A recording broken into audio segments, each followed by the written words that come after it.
हर साल लगभग हाँ 20 से 30 स्टूडेंट्स ऐसे होते हैं जिनकी आर्थिक स्थिति ऐसी है हाँ जो किसी भी रूप से सक्षम नहीं है। मैं आपको उदाहरण देना चाहूँगा। प्रमोद एक हमारा स्टूडेंट रहा जो अभी जज है हाजीपुर में। हाँ उसके पिताजी एक आदेश पाल थे कांग्रेस हेडक्वार्टर में, सदाकत आश्रम में।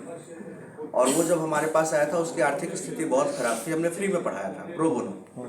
और इसका नतीजा है कि वो नेशनल लॉ यूनिवर्सिटी गया, फिर नेशनल लॉ यूनिवर्सिटी से निकल करके जज बन करके आज पद पे है।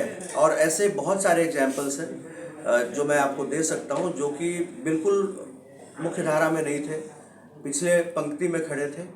और उनको हमने हर तरह से, सिर्फ संस्था में पढ़ाने के माध्यम से नहीं, किताबों को लेकर के, इंटर्नशिप को लेकर के हर वो चीज़ें मुहैया कराई कोचिंग के बाद भी, ताकि वो अपने करियर को एक अच्छे मुकाम तक लेकर के जाए।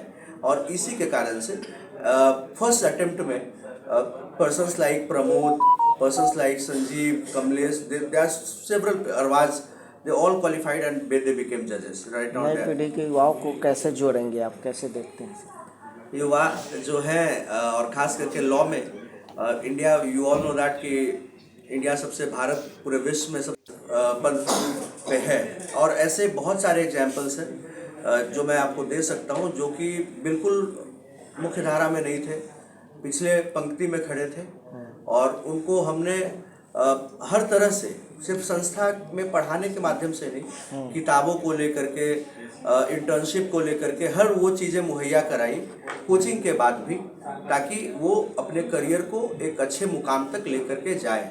और इसी के कारण से फर्स्ट अटेम्प्ट में persons like Pramod, persons like Sanjeev, Kamlesh, there are several Arwaz, they all qualified and they became judges right now नई there. पीढ़ी के युवाओं को कैसे जोड़ेंगे आप, कैसे देखते हैं?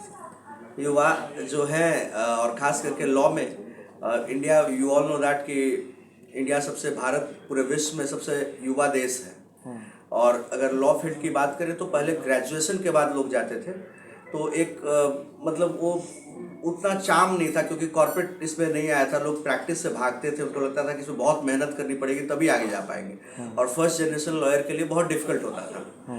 तो अभी नेशनल लॉ यूनिवर्सिटी के आ जाने के बाद से चीज़ें काफ़ी बदल गई है और बहुत हद तक बदल गई है। मैं एक पॉइंट जोड़ना चाहूँगा यहाँ पे। अभी हमारे CJI बने हैं